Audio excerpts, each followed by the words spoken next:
Ice cream নামটা শুনলেই মনটা কেমন জুড়িয়ে যায়, তাই না? যেন এক টুকরো খাঁটি আনন্দ। হ্যালো ফ্রেন্ডস, আমি টিনা। আজকে আমি আপনাদের সাথে মাত্র 3টি উপকরণ দিয়ে আইসক্রিম তৈরি করব।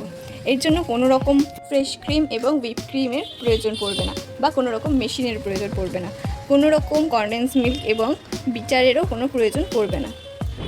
অনেক সময় বাড়িতে আইসক্রিম বসাতে গেলেই আইসক্রিমে বরফ জমে যায়। তো আজকে তোমাদের সাথে আমি শেয়ার করব এমন একটা টিপস যেখানে আইসক্রিমে কোনো রকম বরফ জমবে না। খুব সহজ একটা রেসিপি, আশা করছি আপনাদের ভালো লাগবে এবং ভিডিওটা শেষ পর্যন্ত দেখুন। ভিডিও শেষে কিন্তু এই আইসক্রিমের একটা রিভিউ শেয়ার করব, তাই ভিডিওটা শেষ পর্যন্ত দেখতে থাকো।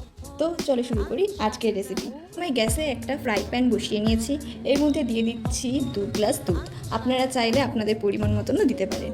এখানে কিন্তু আমি প্যাকেটের দুধ নিয়েছি এবং এর সাথে আমরা মিশিয়ে নিচ্ছি 2 চামচ গুঁড়ো দুধ। ফলে খুব তাড়াতাড়ি দুধটা ঘন হয়ে যাবে এবং আইসক্রিমে বরফ জমার চান্সটা অনেকটাই কমে যাবে। গ্যাসের ফ্লেমটা মিডিয়াম রেখে ভালো করে নেড়ে চেড়ে নিতে হবে। এবার এখানে স্বাদ অনুযায়ী চিনি দিয়ে দেবো। আমি চিনি দেওয়ার সময় ক্যামেরা অন করতে ভুলে গিয়েছিলাম, তবে চিনিটা দেওয়ার পরে চিনি থেকে জল ছাড়বে, ফলে দুধটা পাতলা হয়ে যাবে।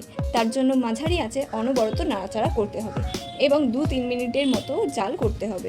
তো এবার চলো তোমাদের সাথে একটা ছোট টিপস শেয়ার করি। একটা বাটিতে হাফ গ্লাসের মতো দুধ নিয়েছি এবং 1 চামচের মতো কর্নফ্লাওয়ার মিশিয়েছি এবং একটা দুধের মিশ্রণ তৈরি করে নিয়েছি। এবার এই মিশ্রণটি দুধের মধ্যে দিয়ে দেবো। খেয়াল রাখতে হবে এই মিশ্রণটা দেওয়ার সময় যেন গ্যাসের ফ্লেমটা একদম লোয়ে থাকে, কারণ এটি দেওয়ার পর দুধটা খুব তাড়াতাড়ি ঘন হতে শুরু করবে। এই যে দেখুন আস্তে আস্তে কিরম ঘন হয়ে যাচ্ছে। এবার এটাকে গ্যাস থেকে নামিয়ে নেব এবং এটাকে ঠান্ডা হওয়ার জন্য কিছুক্ষণ ছেড়ে দেব। এবার ঠান্ডা হয়ে গেলে এটাকে বাটিতে ঢেলে নেব। বাটিতে ঢেলে নেওয়ার পর হ্যান্ড হুইস্কি দিয়ে এটাকে ফেটিয়ে নেব। অবশ্যই এখানে এই প্রসেসটি করতে হবে, এটাকে স্কিপ করা যাবে না, কারণ এখানে আমরা কোনো রকম ফ্রেশ ক্রিম বা হুইপ ক্রিম ব্যবহার করছি না। আবারও কিন্তু একটা ক্রিমি মিক্সচার চলে এসছে। এবার এই মিক্সচারটিকে আমরা ক্লিন র্যাপ বা ফয়েল পেপারের মধ্যে মুড়ে ঢাকনা দিয়ে 2 ঘন্টার মতো ফ্রিজে রেখে দিতে হবে। 2 ঘন্টা পর মিক্সচারটাকে ফ্রিজ থেকে বার করে নিয়ে মিক্সচার মেশিনে ঢেলে তার মধ্যে ভ্যানিলা এসেন্স দিয়ে দিতে হবে। যেহেতু আমরা এখানে ভ্যানিলা ফ্লেভারের আইসক্রিম তৈরি করছি, তাই এখানে আমরা ভ্যানিলা এসেন্স দিয়ে দেবো। এবার এটাকে 20 সেকেন্ডের মতো মিক্সার মেশিনে ঘুরিয়ে নিলেই হয়ে যাবে। এবারে এখান থেকে অর্ধেক মিশ্রণ আমরা অন্য পাত্রে ঢেলে নিয়েছি এবং পছন্দ মতো ফুড কালার অ্যাড করে নিয়েছি। আপনারা চাইলে এখানে কোনো রকম ফুড কালার নাও অ্যাড করতে পারেন। আমি এখানে লাল কালারের ফুড কালার অ্যাড করেছি। এখন কীরকম পিঙ্ক কালার হয়ে গেছে, কত সুন্দর একটা কালার এসেছে। আইসক্রিমটাকে সেট করার জন্য এবার একটা পাত্র নিয়েছি এবং সেখানে আইসক্রিমের বেসটা ঢেলে দিয়েছি। আপনারা চাইলে এর উপরে কোনো ডিজাইন করে দিতে পারেন। এখানে এটাই অনেক সুন্দর লাগছিল, কিন্তু তাও আমি এখানে একটু ডিজাইন করে দিয়েছি।